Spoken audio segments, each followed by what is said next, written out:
হ্যাঁ দেয় না, না বলছি কেন দেয় না বলো, কারণ কি? হ্যাঁ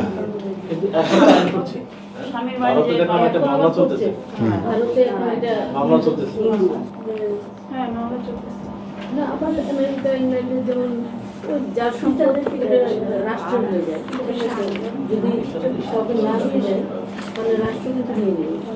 তার যে খ্রিস্টানরা কি করে, খ্রিস্টানরা কি সম্পত্তি পায়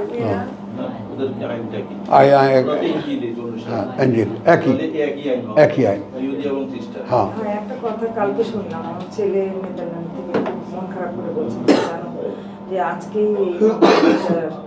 নিয়মটা জানালো যে একটা ওরা হাজবেন্ড ওয়াইফ ঘন্টা করেছে, ওরা মারা গেলে এটা ওদের সন্তানরা পাবে না, তাহলে এটা কি করবে? তাহলে সরকার এটা কি বাজেট করে নিয়ে নেবে? প্ল্যান, নতুন প্ল্যান এটা কি করছে কোনো মাত্র নাকি নতুন এটা দিয়েছে? না এটা কালকেও মন খারাপ করে এগুলো বললো যে আজকে নিউজ এসছে। না তো আছে কেন কিছু আমেরিকা ইংল্যান্ডে তো ইয়া না করে গেলে, না দিয়ে গেলে ওটা রাষ্ট্রের সম্পত্তি হয়ে যায়। এখানে তো আমরাই না মুসলিম, আমাদের আমাদের ইসলামী আমাদের সম্পদ বন্টনের আইন বড় কঠিন আইন, কিন্তু বাইরে তো সম্পদ ইয়া হয়ে যায়, রাষ্ট্র নিয়ে নেয়। কেউ মরে গেলে ওটা রাষ্ট্রের, সে তো কেউ থাকে না বলে নিয়ে নেয়, থাকলেও ভাই কেউ থাকে না বলে নেয়। এই যে তোমার এখানে যত এনজিওর যত সম্পদ আছে, আমার কথাটা বোঝো, এনজিওর যত সম্পদ আছে কিসের এগুলো? সব অ্যাবান্ডানের সমস্ত ফেলে দেওয়া, নাই কেউ উত্তরাধিকার, কেউ নাই, দেখার কেউ নাই। ও সেইটা কাউকে যদি না দিয়ে যায় তাহলে সেটা রাষ্ট্রের হয়ে যায়, কিন্তু আবার কাউকে সে দিয়ে যাবে কাকে? কেউ দিয়ে যায়নি মনে করো, হ্যাঁ এরকম আমাকে একজনে দিতে চাইছিল, ফ্রান্সের একবারে সেন্টার একটা হোটেল, আল্লাহ বাঁচিয়েছে। তখন যদি দেখো ওই যে লোভের বড় বড় ফাঁদে কেন পা দিইনি আমি?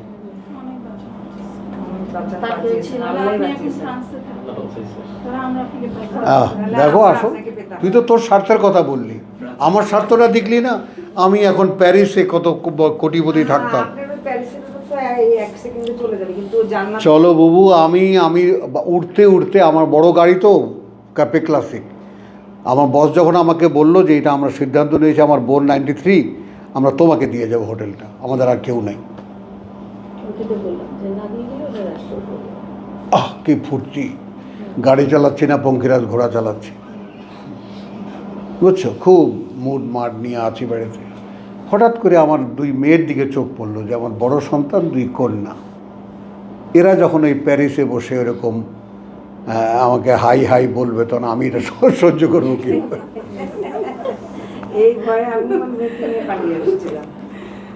আমি সহ্য করবো কিভাবে? চলো আস্তাগফিরুল্লাহ। মানে আমার বস আশ্চর্য হয়ে গেছে, মুস্তাফা স্যার সরি। এটাই যে তোমার 82, 82, ছোট তখন। আচ্ছা তাহলে আসো, এখানে আমরা দেখি সূরা নূর, সূরা নূরের 8 নম্বর আয়াত। আচ্ছা এইবার আসো, আমরা যে সাক্ষীটাকে এইভাবে আনলাম, যে আমরা ঈমান, ইয়াকিন, তসদিক, তসলিম এবং সাক্ষী, শাহাদাত, এই যে সিরিয়ালে আমরা রাখলাম, সাক্ষীর ব্যাপারটার, সাক্ষীটার কারণটা কি? সাক্ষীর এত জোর কেন? সূরা নূরের এই আয়াত, বউয়ের বিরুদ্ধে আমি বললাম আমার বউ ব্যভিচারী, এই ব্যভিচার করে। এখন 4 জন সাক্ষী যদি আমি না আনতে পারি, তাহলে নালিশ তো আমি দিয়ে বসেছি, এখন আমাকে বলতে হচ্ছে আমি আল্লাহর নামে শপথ করে বলছি আমার বউ ব্যভিচারী, আমি আল্লাহর নামে শপথ করে বলছি আমার বউ ব্যভিচারী। 4 বার বলবো, 5ম বার বলবো এই, যদি আমি মিথ্যা কথা বলে থাকি তাহলে আমার উপরে আল্লাহর অভিশাপ।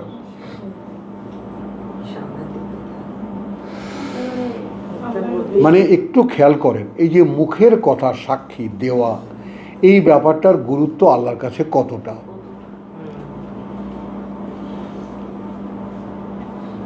আবার সেই নারী, সে যদি এখান থেকে ইয়াদ রাউন, তার উপরে চাপানোর দায়টা সে অস্বীকার করতে চায়, তাহলে সে ওরকম 4 বার দাঁড়িয়ে বলবে আমি আল্লাহর নামে শপথ করে বলছি আমার স্বামী মিথ্যা কথা বলছে।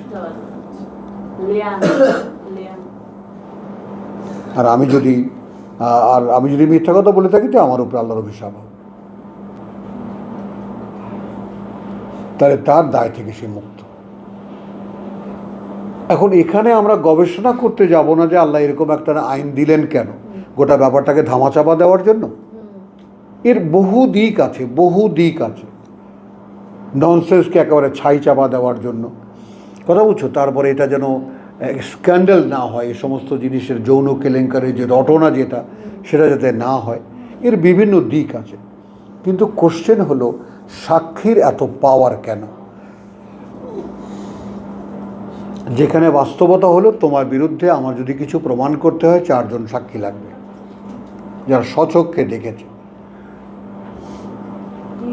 সেইটা আমি 4 বার আল্লাহর নামে শপথ করে বললেই হয়ে যাবে?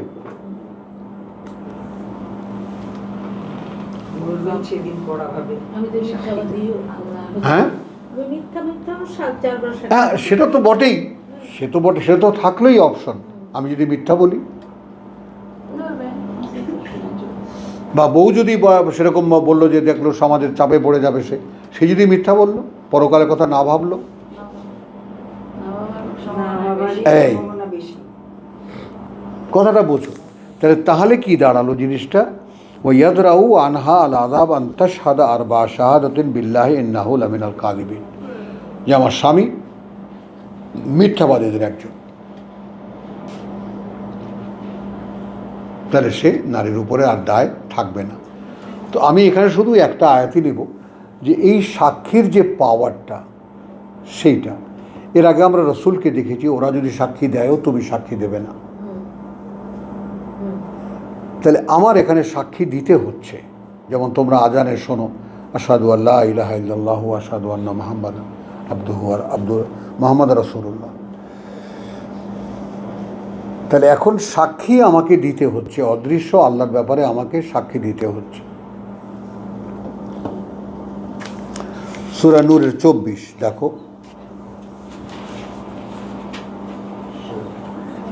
আচ্ছা, ইন্নাল্লাযীনা ইয়ারমুনাল মুহসানাতিল গাফিলাত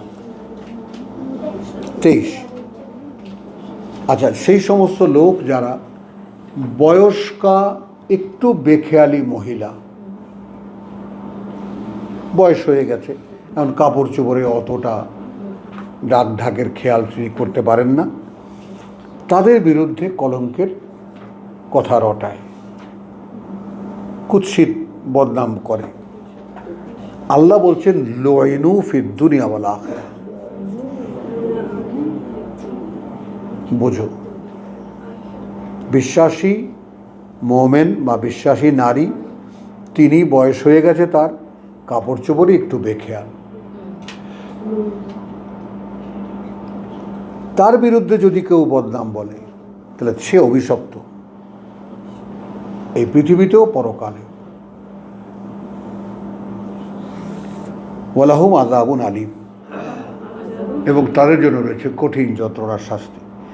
ইয়াউমা তাশহাদু আলাইহিম আলসিনাতুহুম, আসুন,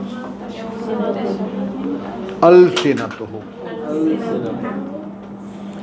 সেই দিন সাক্ষী দেবে তাদের বিরুদ্ধে তাদের জিহ্বা।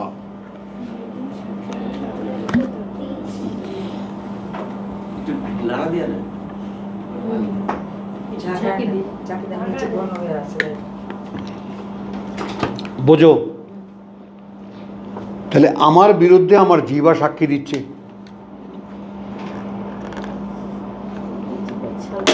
বলো, তাহলে তাকে বিশ্বাস করো কিভাবে? ব্যবহার তো করছো, কার বদনাম করছো, কার, তাই না, কার কি করছি কোনো হিসাব কিতাব তো নাই। হ্যাঁ, বুঝছো, দিবা কিন্তু জিহ্বাকে কেটে ফেলবে। হ্যাঁ, হ্যাঁ, হ্যাঁ,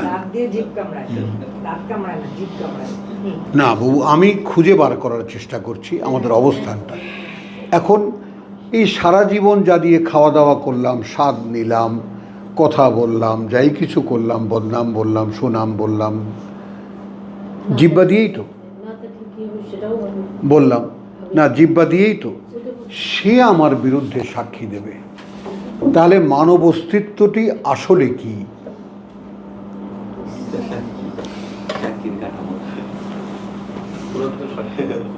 জিহ্বা সাক্ষী দেবে, চামড়া সাক্ষী দেবে, কান শুনতে পারা সাক্ষী দেবে, চোখ সাক্ষী দেবে। আমি কোথায়? দুধ গলা দিয়ে সাপ পুষলাম। তো আমি কোথায়? হ্যাঁ, খালি দুধ কলা কত কিছু খাইয়েছি, আরো বলো।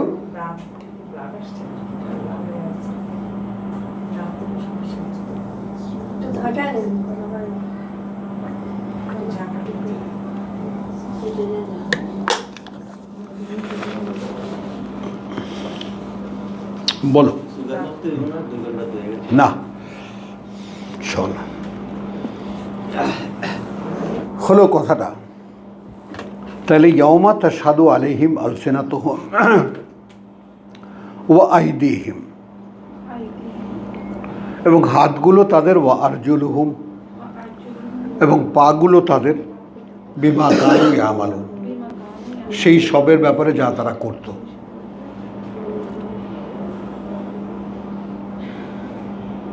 ওমা, তাহলে আমার কি আছে? আমি বানাই নাই, না বানাই তো নাই, তাহলে আমার তো কিছু নাই। আমি বানাই না তো আমার পক্ষে থাকবে কেন? হ্যাঁ যে বানাইছে তার পক্ষে থাকবে, হ্যাঁ, তো তার পক্ষে থাকবে, সে তো বলতেছে এগুলা। একদম সত্যের পক্ষে থাকবে। তো এখন আমি কি, তারা তো সত্যের পথে থাকবে। এই হাত সাক্ষী দেবে আমার বিরুদ্ধে, পা সাক্ষী দেবে আমার বিরুদ্ধে। তাহলে আমি এখন দুনিয়া তাহলে আছি কোথায়?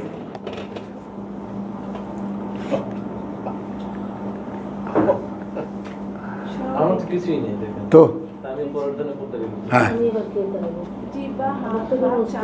হ্যাঁ হ্যাঁ, তো সবাই যদি সাক্ষী দেয় আমার বিরুদ্ধে, তাহলে আমি কোথায়? যেটাকে আমি মনে করি এত কিছু করতেছি। বুঝছো দিবা, এগুলো নিয়ে না আমি দিন রাত ভাবছি, কথাটা বুঝছো, ভেবে আমি এই তোমাদের সাথে শেয়ার করতে চাই যে এই যদি বাস্তবতা হয়, তাহলে যে আমিকে আমি দেখতে পাচ্ছি বা যে আমিকে আমি মনে করছি, সেই আমির অস্তিত্বটা কোথায়? তো এখন ওইটার সাথে মিলে যায় মমান খাওয়া মাথা মারার দিক। আল্লাহর সামনে গিয়ে যদি এই ঘটনা ঘটে, হ্যাঁ, তো ওইটার সামনে ওইটাকে তাইলেই নিষেধ করা যাবে।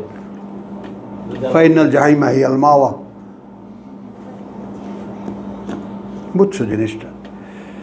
ইয়াউমাইদিন ইউয়াফিহিমুল্লাহ, সেই দিন পরিপূর্ণ দিয়ে দেবেন তাদেরকে আল্লাহ দীনাহুম, তাদের যা পাওনা,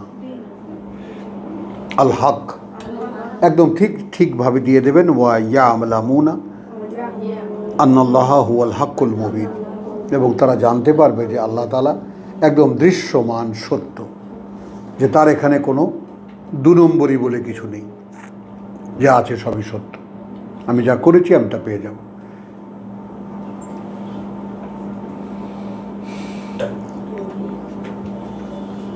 তাহলে এখন এখানে আমরা একটু যদি তাকাই, তাহলে আমার হাত সাক্ষী দিচ্ছে আমার বিরুদ্ধে, পা সাক্ষী দিচ্ছে আমার বিরুদ্ধে, চোখ সাক্ষী দিচ্ছে আমার বিরুদ্ধে, কান সাক্ষী দিচ্ছে আমার বিরুদ্ধে, চামড়া সাক্ষী দিচ্ছে আমার বিরুদ্ধে। আমি কোথায়?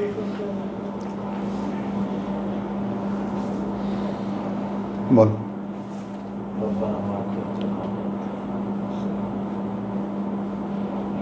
আব্দুল সত্তার বলো। সাক্ষী ভালো দেবে, ভালো দেবে, আমি জানো নিশ্চয়ই ভালো দেবে, এবং তাদেরকে ডেকে মাঝখানে আনবেন, সামনে আনবেন, কোটি কোটি মানুষের সামনে ফেরেশতাদেরকে জিজ্ঞেস করবেন এরা কিভাবে করতে পারলো, তাদেরকে দেখাবেন সমস্ত মানুষকে যে এত সংকটের মধ্যে এরা কি করে পারলো। যাদের প্রতি সন্তুষ্ট হবেন। এখন এই যে, অর্থাৎ আমি তোমাদেরকে যে জীবনটা আসল চিত্রটা দেখাতে চাই সেটা হলো যে জীবনটা আসলে ওইটা। মনে করো যে তুমি এক জায়গায় বেড়াতে গেছো, সেখানে 2-3 মাসই তোমাকে থাকতে হচ্ছে। আমি 5 বছর সৌদি আরবে ছিলাম, কথাটা বুঝছো তো। 5 বছর পরে আমি দেশে আসার পরে আমার কাছে এই যে 5 বছর 5 দিনও মনে হয় না যে আমি বাইরে ছিলাম।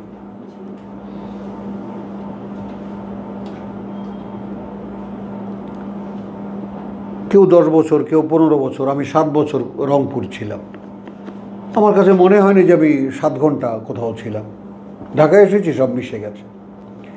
এখন ওই জীবন থেকে যে একটা ফাঁকে এখানে পরীক্ষা দিতে এলাম, আবার এখান থেকে নিয়ে গিয়ে যখন ওই জীবনে মিলিয়ে দেওয়া হবে, তখন কি হবে?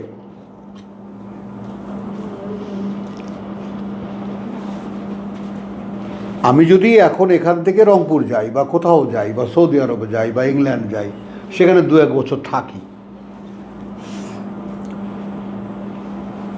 থেকে আবার যদি দেশে আসি, তো আমি দেশে এসে মিশে যাব না দেশের এনভায়রনমেন্টের সঙ্গে? তো আমি তো ওখানে ছিলাম। করেছিলেন তখন তো মিশতে চান নাই। হ্যাঁ, ওখানে তো মিশতে চান নাই।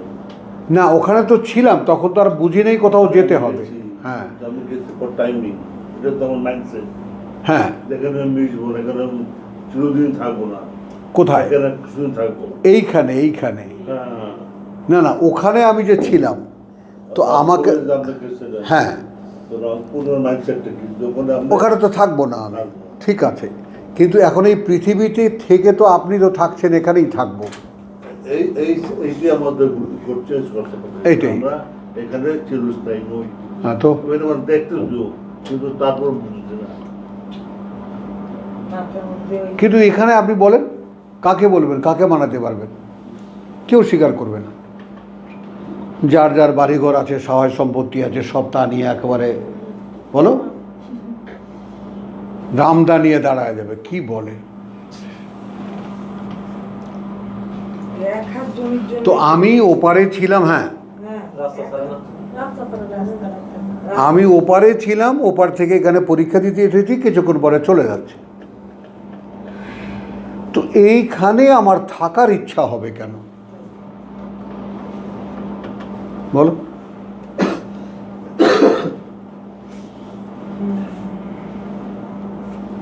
তাহলে থাকার ইচ্ছা হয়নি বলে আল্লাহ কালামে পাক হাতে তুলে দিয়েছে, দেননি পুরস্কার? এই দুনিয়াতেই দেননি পুরস্কার? কোনোভাবেই পৃথিবীর কোনো লোভের ফাঁদে পা দেয়নি, কোনোভাবেই না।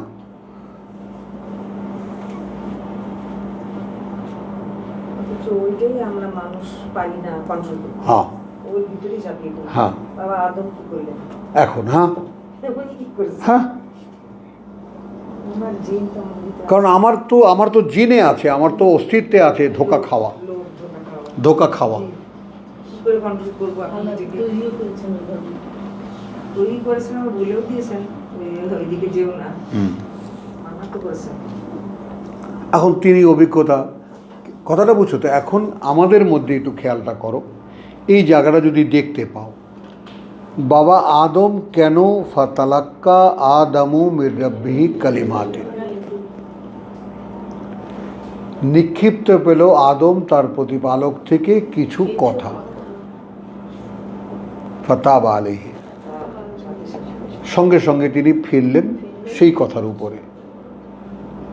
খেয়াল করো, ইন্নাহু হুয়াত তাওয়াবুর রহিম, তিনি তো অনুতপ্তদের করুণাময়। এই সিকোয়েন্সটা দেখালেন প্রথম মানবী আমাদের মা বাবাকে দিয়ে, এটা দেখালেন। এখন এখানে তোমাদের কাছে আমার জিজ্ঞাসা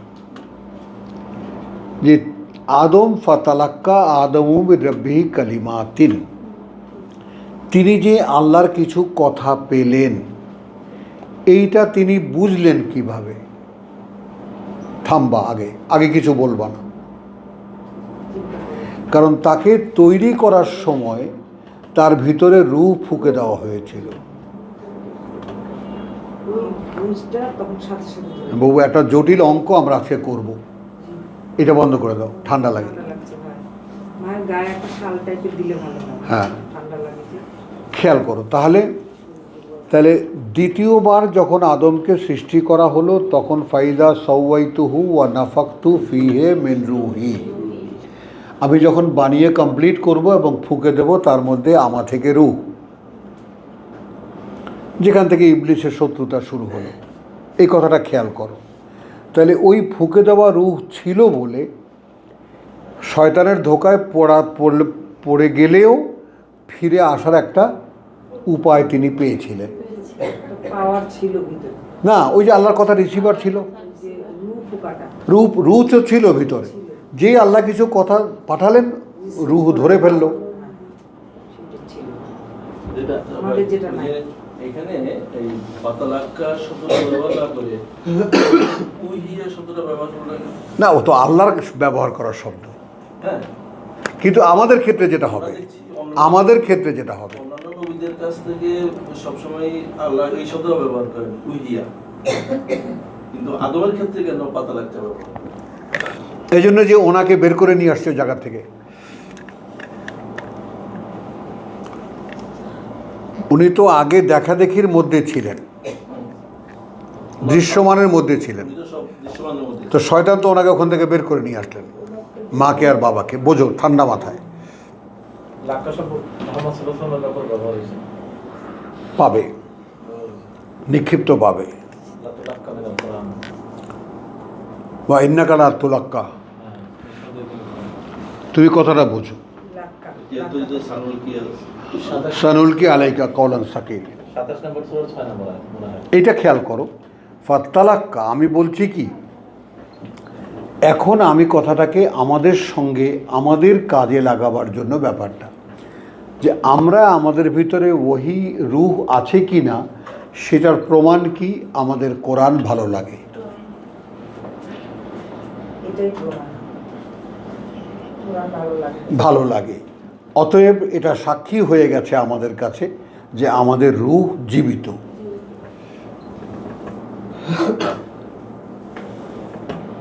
কিন্তু কি সময় আছে? ওর শয়তানের উস্কানি এটা বুঝতে পারি, এটা শয়তানের উস্কানি যথাস্থানে দেহে ওটা আছে। নাকি ওইটা ধরতে পারি, হ্যাঁ, বুঝতে পারতেছি। মানে ওটা পরে বাবা, ওটা পরে একটু ডাকো।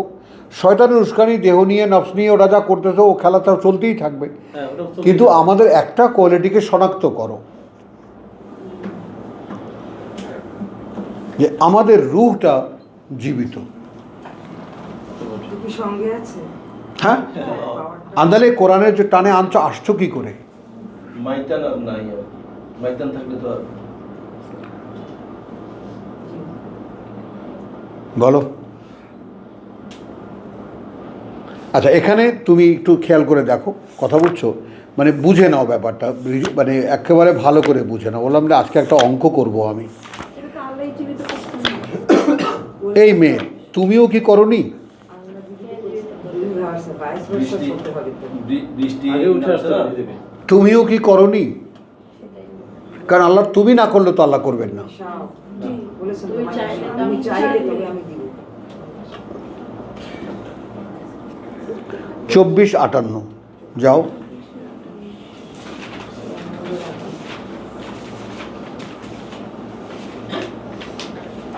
বেশ 24-58, বেশি তো আছে। আরে 58-24, সরি, 58-22 হবে, 58-22। বাই আরে বাবু, সব উল্টো পাল্টা হয়ে যায়। আসলে আমি কি করা হয়েছে অনেক বলেছি। 22 সেটা নিয়ে আচ্ছা, আমার কথা পেয়েছো, পেয়েছো, এসেছো? 58-22 শেষ আয়াত, আয়াত পুরাটা লিখেছি, ওটা শেষ আমরা আয়াত। দেখি। এখানে দাঁড়াও, ওই তর্জমা দেখবা না, আমার কথা শুনবা। লা তাজিদু, খুঁজেও পাবে না, কওমান, সেই লোকেরা, ইউমিনুনা বিল্লাহ, বিশ্বাস করে তারা আল্লাহকে, ওয়াল ইয়াউমিল আখির, এবং শেষ দিনটাকে। ইয়াউমাল আখির আর বিল আখিরাহ, এ কথা দুটো কিন্তু দুইটা। একটা হলো ইয়াউমাল আখির, মানে এই পৃথিবীর শেষ দিনটা, আর আখেরা গোল তা দিয়া পরকাল। বোঝা গেল কথাটা? এখন তারা খুঁজেও পাবে না, যারা বিশ্বাস করে আল্লাহকে এবং পরকাল, ইয়াওয়াদ্দুন, ভালোবাসে তারা, মান হাদ্দাল্লাহ ওয়া রাসূলাহু, মান হাদ্দাল্লাহ ওয়া রাসূলাহু, যারা বিরোধিতা করে আল্লাহ এবং তার বার্তাবাহকের। এখন তো কিতাবের, ওয়ালাউ কানু আবাআহুম, যদি তারা তাদের পিতারাও হয়ে থাকে, আও আবনাআহুম, পুত্ররাও হয়ে থাকে, আও ইখওয়ানাহুম, অথবা ভাইয়েরাও হয়ে থাকে, আও আশিরাতাহুম, অথবা আপনজন হয়ে থাকে। উলাইকা কাতাবা ফি কুলুবিহিমুল ঈমান। এখন আসো এর আগের কথা। মনে করো যতদিন থেকে তুমি কোরআনে এসেছো, বিরোধিতা করেনি যারা যারা, বাপ বলো, ভাই বলো, আপনজন বলো, তোমার তো নাই কেউ সেরকম বিরোধিতা করার মতো, সেরকম গোষ্ঠী নাই, তুমি তো বেঁচে গেছো। তো এখন যারা যারা বিরোধিতা করেছে, যারা যারা বিরোধিতা, তো ও যেমন আছে বিশাল এক গোষ্ঠী। এখন বুবু ছোট্ট একটা প্রশ্ন, আর যারা যারা তুমিও যারা যারা আছো, তাদের প্রতি কোনো মায়া মমতা কি বোধ করো? খেয়াল করে বলবা। এই ছেড়ে, তোর কাছে কেউ জিজ্ঞেস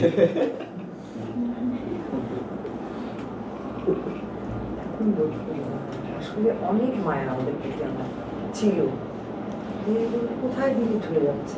এইবার আখির কাছে জিজ্ঞেস করো, আছে? হ্যাঁ বাবা, নিজেকে বার করো, নিজেকে খুঁজে বার করো, তুমি কোথায়?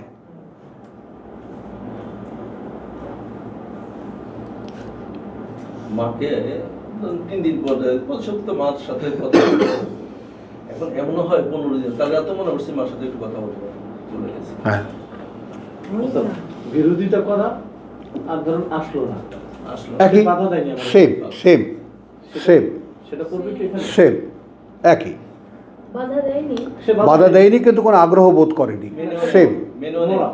সেম, মরা, আমি তাকে মরা ধরি, কিন্তু সে তো বিরোধিতা করে না, মরা, তাহলে আমি ওরা বিরোধী, বিরোধী।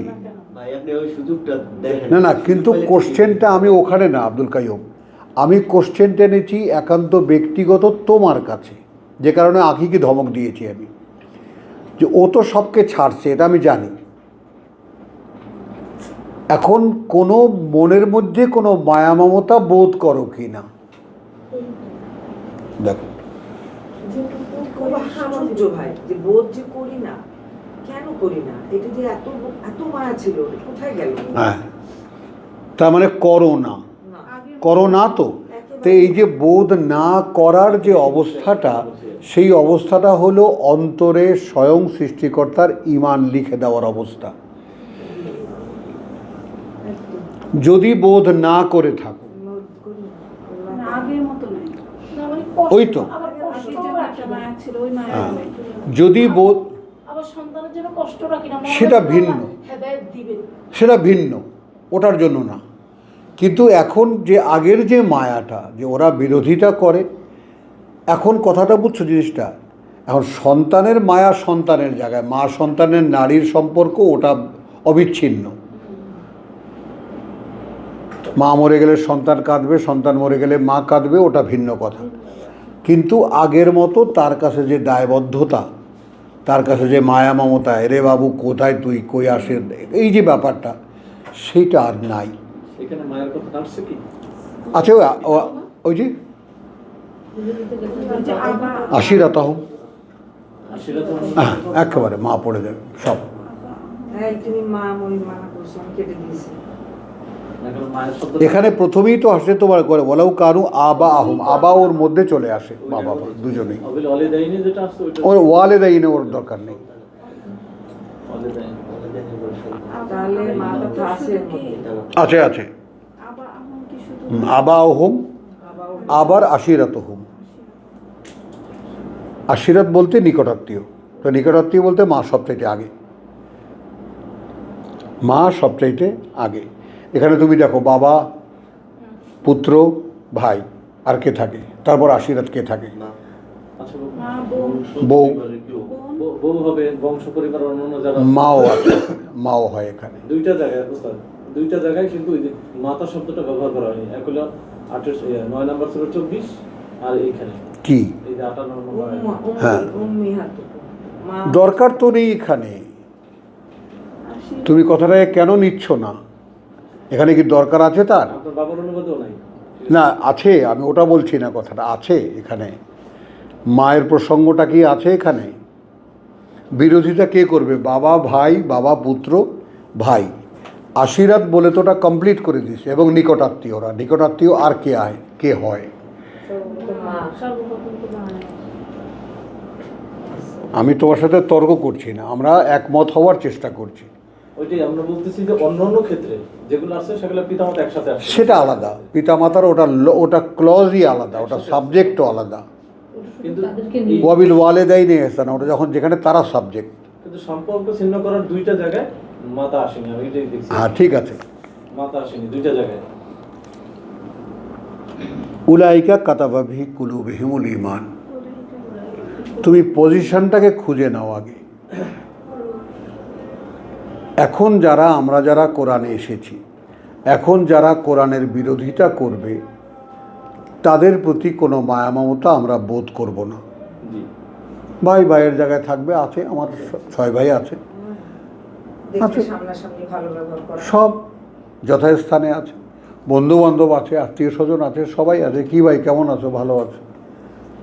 কিন্তু আগে যে বিলঙ্গিংটা, আঁকড়ে ধরা, জড়িয়ে ধরতে ইচ্ছা করা, কেমন আছিস রে ভাই, কোনো কষ্ট আছিস নাকি, ওইটা এখন আর নাই। জি আলহামদুলিল্লাহ, ওইটা পাই না। এই কথাটা বলতে চাই। তাহলে আমরা অন্তত একটা পজিশন নির্ণয় করতে পারি যে আমাদের অন্তরে আল্লাহ ঈমান লিখে দিয়েছেন। একটু খেয়াল করো, এটা যদি হাইপোথিসিসও ভাবি যে আমার নিকটাত্মীয়রা যদি এখন একেবারে কোরআনের বিরোধিতা করে, তাহলে কি তাদেরকে আমার ভালো লাগবে? যেমন আমার স্ত্রী যদি কোরআনের বিরোধিতা করে, তাকে কি, তার প্রতি আমি তো কোনো মমতা বোধ করি না। মাঝে মাঝে বোঝানোর জন্য একটা জিদ লাগে। ওটা ওটা ওটা থাকবে, ওটা থাকবে, ওটা থাকবে। কিন্তু আত্মার যে সম্পর্কটা সেটা আর নাই, এটা খেয়াল কর। হ্যাঁ, এটা খেয়াল করো, এটা নাই আর। তার একটা জিনিস আছে, যেহেতু আপনি ইয়ে করতেছেন 61 নম্বর যেটা বলা হয়েছে যে যারা তোমাদেরকে বাধা দেয়নি হ্যাঁ, তাদের সাথে বন্ধুত্ব বা সম্পর্ক রাখতে আল্লাহ নিষেধ করেনি। চুক্তি যেটা, হ্যাঁ, চুক্তি যেটা, ওখানে আত্মীয়তার সম্পর্ক আছে, ওইটাই বলা আছে। আপনি 61-তে দেখেন। আর যারা বাধা দিবে তাদের সাথে তোমাদের কোনো সম্পর্ক থাকবে না। সেটা তো হলো চুক্তির ক্ষেত্রে। না ওইটা মানে দেখো দেখো দেখে দেখো না, আত্মীয়তার সম্পর্ক আছে কি কোনে? হ্যাঁ, আত্মীয়তার সম্পর্ক 61 নম্বর ছিল কত? একটা চুক্তি আছে, 61 থেকে দেখেন ইন্টার করেছে। দেখো, দেখে নাও। ওই যে যুদ্ধের ব্যাপার। এই তো 3 সূরা পড়েই তো। সঠিক কত নম্বর আয়াত?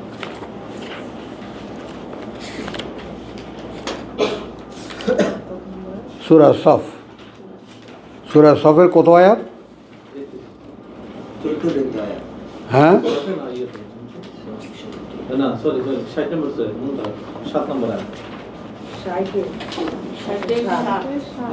বেশ কয়েকটা আয়াত আছে।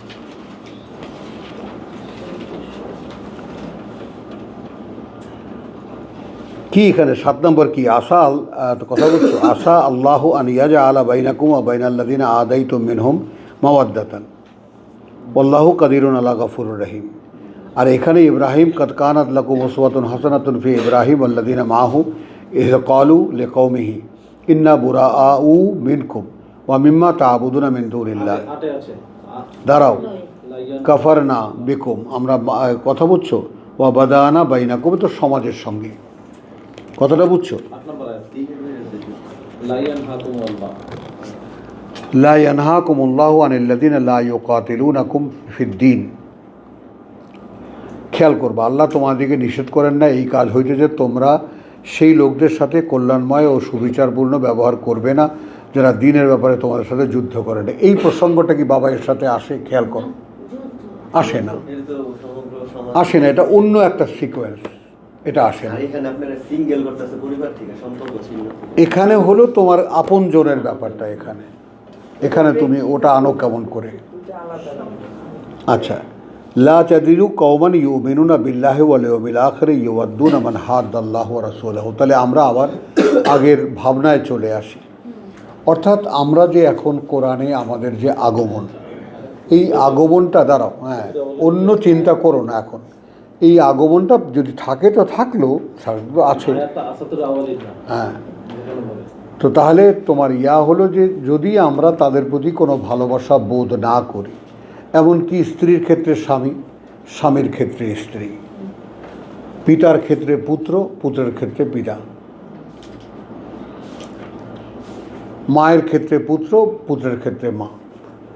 কিন্তু তুমি তো অবাক হয়ে ভাববা যে আমার ছেলে, আমি কোরআন পড়ি, এটা তো কোনো অপরাধ করি না, আর সেটা যদি তোমার ছেলে বিরোধিতা করে, তাহলে তুমি কি তার প্রতি সেই মমতা বোধ করবা? আগের সেই মমতা বোধ করবা? তুমি দেখবা সেটা থাকে না। আমি যেটা বলতে চাই সেটার দিকে আসো।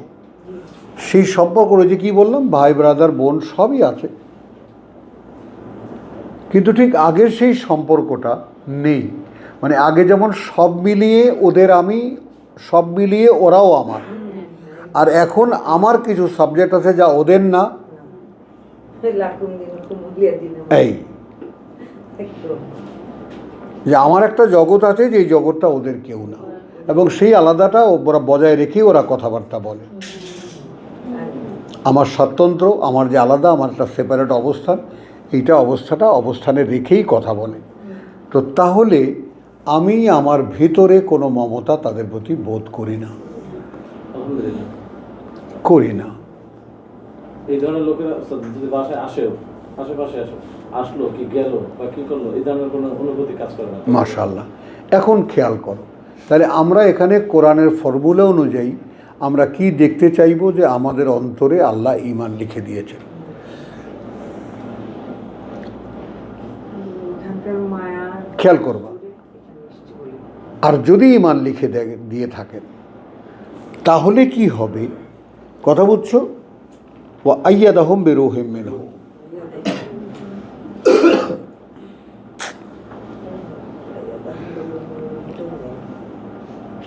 এই ব্যাপারটাকে একটু শনাক্ত করো, খেয়াল করো। তখন সহায়ক শক্তি হিসেবে তিনি পাঠাবেন একটি রূহ তাঁর পক্ষ থেকে। এবং রূহ কিভাবে পাঠায়, ফেরেশতারা নিয়ে আসে, সেটা তো অন্যান্য জায়গার থেকে আমরা দেখেছি। কিন্তু তুমি যদি, অর্থাৎ সম্পর্কের ক্ষেত্রে এক পাশে আল্লাহ আর এক পাশে এই পৃথিবীর সব, এইভাবে নাও, কমন করে নাও। সম্পর্কের ক্ষেত্রে এক পাশে আল্লাহ আর এক পাশে এই পৃথিবীর সব, সেখানে সব। বাবার চাইতে তো আর আপনজন কেউ নেই, তাই না ভাই? কোরআন পড়লেই তো ওই যে আল্লাহই তো বলেছে আমি তোমাকে দেখাবো ফাসিকদের ঘর। হ্যাঁ তো সেগুলো তো চেনা আছে, মানুষ চেনা যায় এই কোরআন পড়লে। হ্যাঁ, নিজের এখন চিনতে তো পারলে, আমার বক্তব্য হলো চেনার পরে ওই যেটা তুমি দিবা, আজকের বসেই একটা প্রসঙ্গ তুলেছিল, যে এই যে মানুষের মায়া, মমতা, ভালোবাসা, এগুলো নিয়ে একটা শারীরিক মনোদৈহিকভাবে একটা ক্রিয়া প্রতিক্রিয়া হয়। কিভাবে হয়, কেন হয়? তো আমরা সেখানে দেখব যে যদি আমি এটা ডিফাইন করতে পারি, যেহেতু আমার ভাই ব্রাদার, আমার আপনজন, আমি কোরআন পড়ি, এই ব্যাপারটা তারা এর কোনো শ্রদ্ধার চোখে দেখে না, দেখে না, কোনো সম্মানের চোখে দেখে না। পড়ে না, ওরা তো পড়ে না। হ্যাঁ, তো তাহলে এদের সাথে আমার বুঝে না, বুঝতে চায় কোনো সম্পর্কের বোধ নেই। বাবু সাবজেক্টে আসো, বাবু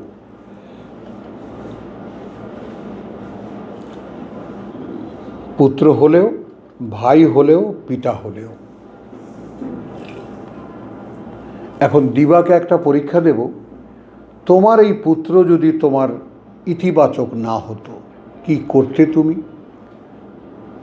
নাও তো হতে পারত।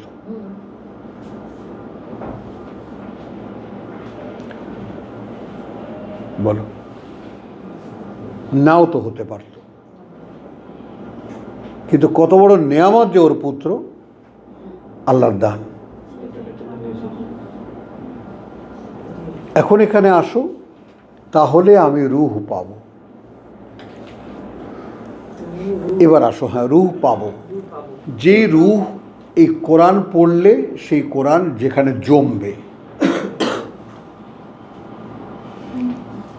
জমবে, এবং সেটা অ্যাক্টিভেট করবে, কাজ করবে আমার ভিতরে। মানে স্টেজেসগুলো একটু বুঝে নাও।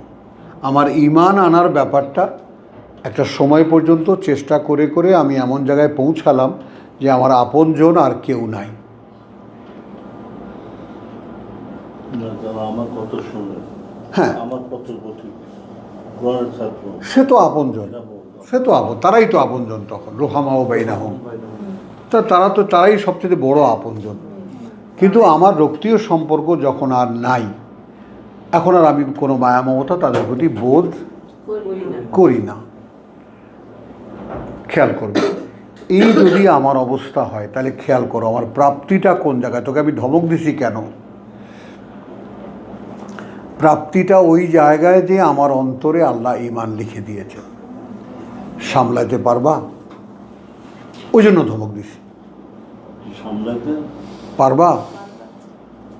মানে এটা ধরে রাখতে হবে। আল্লাহ করতেছেন। নো, ওইটা আপনি করতেছেন। এখানে এই বিভাজনটা এইখানে। ভাইজান একটু নেন, আপনার পারফরমেন্সটা নেন।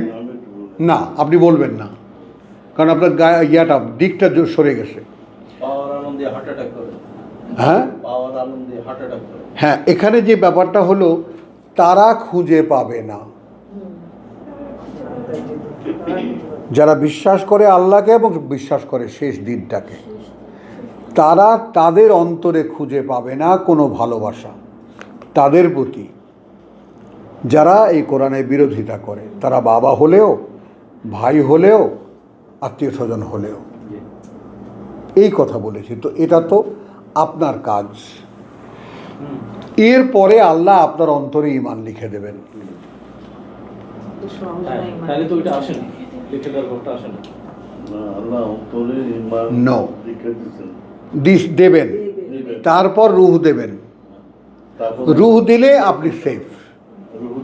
হ্যাঁ, ওটাই তো বলছি কথাটা, যে এখন এই পৃথিবীতে বাবা আদমকে তো জন্মগতভাবে রূহ ফুঁকে দিয়েছিলেন। ওই জন্য উনি শয়তানের পাল্লায় পড়েও যখন আবার আল্লাহর কথা শুনলেন, ফেরার সুযোগ পেলেন। সমাজের যে বাস্তবতা, বাস্তবের যে বাস্তবতা, যখন সে আমার পথে প্রতীক নয়, আমি দেখতেছি আমার কাজের সমর্থন করে না, তখন অটো আমার ভিতর থেকে, তার ভিতরে যে আমার ফিল ছিল, আমার যে ফিল ছিল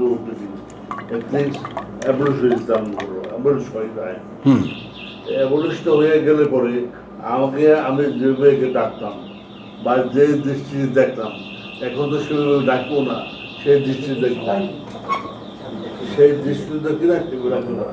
অটোমেটিক আমি এদিকে টার্ন করছে, সে ওদিকে টার্ন হয়ে গেছে। এই বিহেভের জন্য, এই বিহেভটা আল্লাহ প্রদত্ত, যেহেতু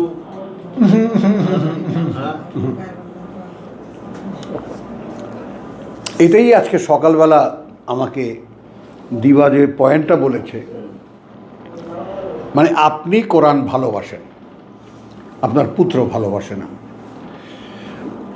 এরপরেও কি পিতার সাথে পুত্রের যে সম্পর্ক, সেটা কি থেকে যাবে? খেয়াল করেন না,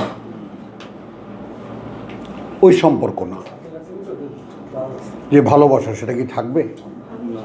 অথবা আপনার স্ত্রী, অথবা আপনার মা, অথবা আপনার বাবা, যদি না থাকে, আমি ওই অবস্থাটা খুঁজে পেতে চাই। যদি না থাকে, তাহলে আপনি আপনার অন্তরে আল্লাহ বিশ্বাস লিখবেন, আন্দারে লিখবেন না। আপনি যদি এটার অন্য দিকটা দেখেন তাহলে এটা কিন্তু ভয়ঙ্কর। অর্থাৎ আপনার মনে পৃথিবীর মায়া মমতা যদি থাকে, সেখানে মনে করেন আপনার পুত্র আপনার পুত্র আপনাকে ভালো চোখে দেখছে না, আপনার এই কোরআনে আসার ব্যাপারটা আপনার পুত্র ভালো চোখে দেখছে না, হ্যাঁ, তাহলে আপনি সে ব্যাপারটাকে কীভাবে নিচ্ছেন? হ্যাঁ হ্যাঁ, এই তো, হ্যাঁ বলো। না, শেষ কথাটা মানে এইভাবে যদি আপনার আপনজন যারা যারা আছে আপনি পৃথিবীতে, তাদের প্রতি আপনি কোনো ভালোবাসা বোধ করেন না, কথাটার মধ্যে একটা পার্থক্য আছে কিন্তু। আগে যে মায়া মমতা আপনি বোধ করতেন, সেই রকম মায়া মমতা এখন আর বোধ করেন না। লা তাজিদু কথাটা খুঁজে পাবে না তারা তাদের অন্তরে। যে ভালোবাসা তারা আগে পুত্রকে বাসত, পুত্র বিরোধী হয়ে যাওয়ার কারণে সেই ভালোবাসা আর তার প্রতি নাই। পুত্র আছে, পুত্রের কি আমার প্রতি ভালোবাসা আছে? না আগের মতো না না, সেটা পুত্রের ব্যাপার। যদি থাকেও এতে আপনার কিছু যায় আসে না। তার কি সে আগের মতো কি? না, সেটা তো আল্লাহ বলেননি। আল্লাহ বলছেন আপনাকে, যে আপনি আর খুঁজে পাবেন না পুত্রের প্রতি সেই ভালোবাসা। তাও থাকে না, হ্যাঁ তাও থাকে না। হ্যাঁ, কারণ আমি তাকে যে দৃষ্টিতে দেখতেছি, এটাও সেও বোঝে। হ্যাঁ, ওই যে 7 নম্বর কথা লেখা আছে, you like it, it's like it. হ্যাঁ হ্যাঁ, আমি তোকে পছন্দ করি, সে পছন্দ করবে কেন? কেন? হ্যাঁ হ্যাঁ, তো তাহলে এই জিনিসটা আসলো। এখন আমরা যদি এরকম প্রত্যাশা করি যে যদি আল্লাহর কাছে আমার এই বিশ্বাসটা আমার আত্মীয় স্বজন সবার উপরে উঠে, যে প্রভু আমি আমার এই কিতাবকে সেইভাবে বিশ্বাস করি যেভাবে আমার বিশ্বাস করা দরকার। এইবার দুটো জিনিস আমার দরকার। একটা হলো আমার অন্তরে তোমার ঈমান লিখে দেওয়া, আমার অন্তরে তোমার ঈমান লিখে দেওয়া। আর একটা হলো তোমার পক্ষ থেকে একটা সাপোর্টিং শক্তি পাঠানো, যেটা সূরা বনী ইসরাঈলে বলেছে, ওয়া আইয়াদাহুম বিরূহিম মিনহু, তোমার সুলতানান নাসিরা, ওয়াজআলনি মিন লাদুনকা সুলতানান নাসিরা, যে তুমি নিয়োগ করো তোমার পক্ষ থেকে আমার জন্য একজন শক্তির সহায়ক। তো এখন আমি যে সংকটে আছি, সে সংকট হলো কোরআন আমার মনে থাকে না।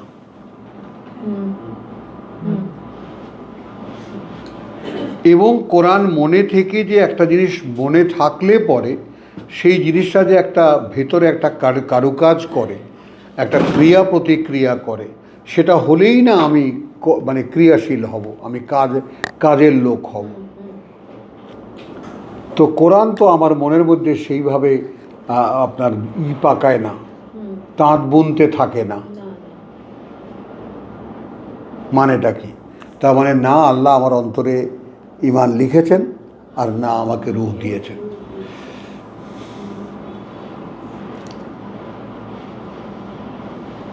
বোঝ,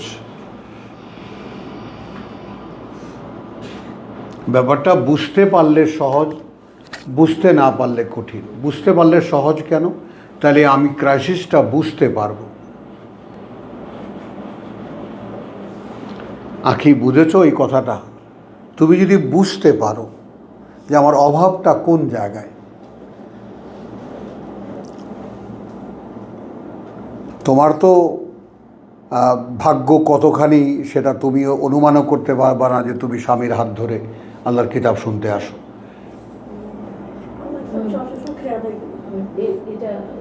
এটার সঙ্গে আমার একটু কথা আছে। হ্যাঁ, সেটা হচ্ছে যে এই আখি যেমন মানে ওরা আল্লাহ চৌহদ্দির মধ্যে আছে। এখন যারা আল্লাহ স্বামী স্ত্রী আল্লাহ চৌহদ্দির মধ্যে একজন নাই, তাহলে অপরজনের কি উচিত ওই সম্পর্ক থেকে বের হয়ে আসা? না, সম্পর্কের জায়গায় থাকবে। তার দুটো এক্সাম্পল, নূহ এবং লূত।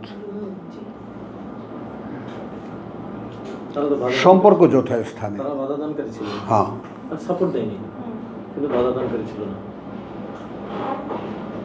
কিন্তু এখানে যদি তারা বুঝে, কোনো স্ত্রী যদি বুঝে যে তার আল্লাহর প্রতি, তাহলে তাহলে এখন এখানে তুমি দেখো, তোমার কথাটাই তোমার উত্তর। হ্যাঁ, তুমি তো আপনি শীতল হয়ে যাবা তার প্রতি, বলো পৃষ্ঠাটা যে এফেকশনটা তোমার স্বামীর প্রতি তোমার ছিল, থাকছে না তো সেটা আর। পৃষ্ঠাটা উল্টে দিতে বলছিলাম, সেটা তো হলো পরে অ্যাকশনের ব্যাপারে, ভিতরেই থাকছে না সেটা। ভিতরেই থাকছে। কথাটা বুঝলি ব্যাপারটা? বাবার প্রতি বলো, স্বামীর প্রতি বলো। ফেরাউন ছিল না তার বিবির সাথে? হ্যাঁ, ছিল শীতের মতো ছিল। বুঝছো কথাটা? এখন যার হাজবেন্ড নয়, যার স্ত্রী নয়, তুমি যেমন তোমার বিপরীত, আমি আমার বিপরীত, 5 মিনিট বসে না, উঠে চলে যায়। একদম। শুনবা, হ্যাঁ, এটাই বলতে চাচ্ছি। তাহলে কালকে জম্পেশ আড্ডা হচ্ছে, আমার বড় মেয়ে, জামাই, তারপর আমার ছেলে দোজা, সবাই এসে কোরআন নিয়ে আলোচনা হচ্ছে। একটু ইন্টারভেল পাওয়া গেল, আসলো, এসে বসলো, 5 মিনিট দেখলো যে সে এখানে এটা তার আসর না, চলে গেল। তা আপনি তো বলেছেন স্যার যে আপনাকে অনেক সাহায্য করেছে হ্যাঁ পথে চলার জন্য, হ্যাঁ, সারা জীবন এখনো করছে, কিন্তু উনি তো বিরোধিতা করেন নাই। করছে উনি বিরোধিতা করেন আপনার। না, কিন্তু একটা জিনিস নিয়ে আমি দিনরাত ভাবি, আমি দিনরাত শ্রম করি, আর তার প্রতি তার কোনো শ্রদ্ধা নাই। কি করে তার প্রতি আমার কোনো সম্মান বোধ থাকতে পারে?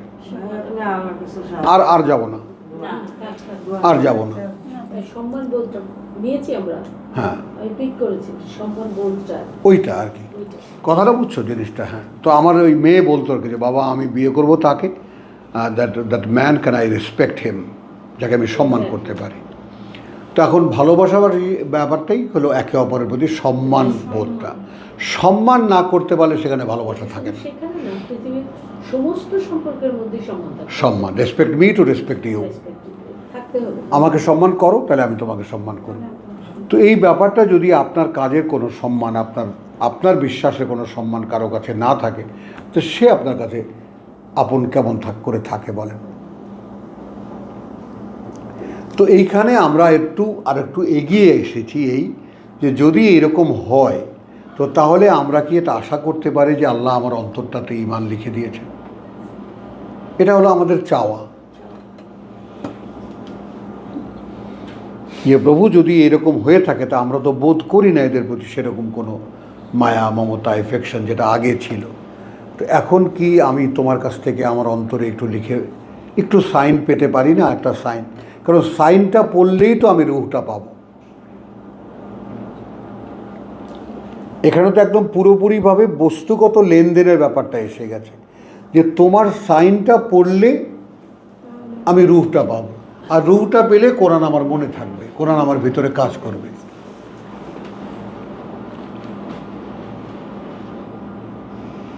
এখন যেমন আমরা এখান থেকে বেরিয়ে গেলাম, আবার মরে গেলাম না, আবার যেই কি সেই দুনিয়াতে মিশে গেলাম, সেই কিচ্ছু নাই। এইটা কেন হবে?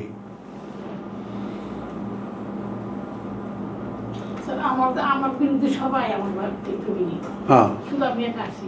বাস আলহামদুলিল্লাহ, থাকেন দাঁড়িয়ে একা, এবার তো আসতে দিবি না, বাস। সব ঘুমিয়ে থাকি, তাকে আমি চলে আসি। হ্যাঁ আর গেলে রাগারাগি করে। হ্যাঁ, আমার সেই বড় ছেলে জানাইছি, বড় ছেলে বলে তুমি কই যাই সব তদন্ত করো, কোথায় যায়, খোঁজ খবর নাও, এই শুরু করছে আমাকে। আল্লাহ জায়গা খোঁজ খবর নিতে যে নিজেও ওনারা একেবারে সরাসরি বাধা দেয়, হ্যাঁ, ওনারা একেবারে সরাসরি বাধা দেয়। আমাদের সরাসরি কথা, আমাদের আমার প্ল্যাটটা আমার নামে, ওখানে আমার তোমার নামে দেখে তুমি বাড়িতে আসো, যদি আমার নামে থাকতো তোমার লাভতে দিবে দিতে হবে। হ্যাঁ, কিন্তু এটা কি শুধু কোরআন এই কথা কোরআনের জন্য আসার জন্য, নাকি তারা সন্দেহ করে যে আপনি অন্য কোথাও ঘুরে ঘুরে বেড়াচ্ছেন বা না, কোরআনে আসার জন্য। কোরআনেই আসার জন্য? হ্যাঁ হ্যাঁ, ওরে বাবা, টেলিগ্রাম খুলে দিতে চায় না আমাদের সাথে যুক্ত হওয়ার জন্য, সমস্যা আছে। কোরআনে আসার জন্য, এখানে আসার জন্য। না, অনেকেই আছে। চলো সূরা ইয়াসিনের আমি এখানে আসি দেখি আমার এক ভাই আমার বলছে যে আপনি ওইখানে গেলে আপনার সাথে আমার কোনো সম্পর্ক নেই। আমি বলি, তোর সাথে আমার সম্পর্ক নেই। আলহামদুলিল্লাহ বাঁচে গেলাম একটা সম্পর্ক রাখতে। এই নতুন অবস্থায় একদম তখন আমি নতুন। আচ্ছা, আচ্ছা।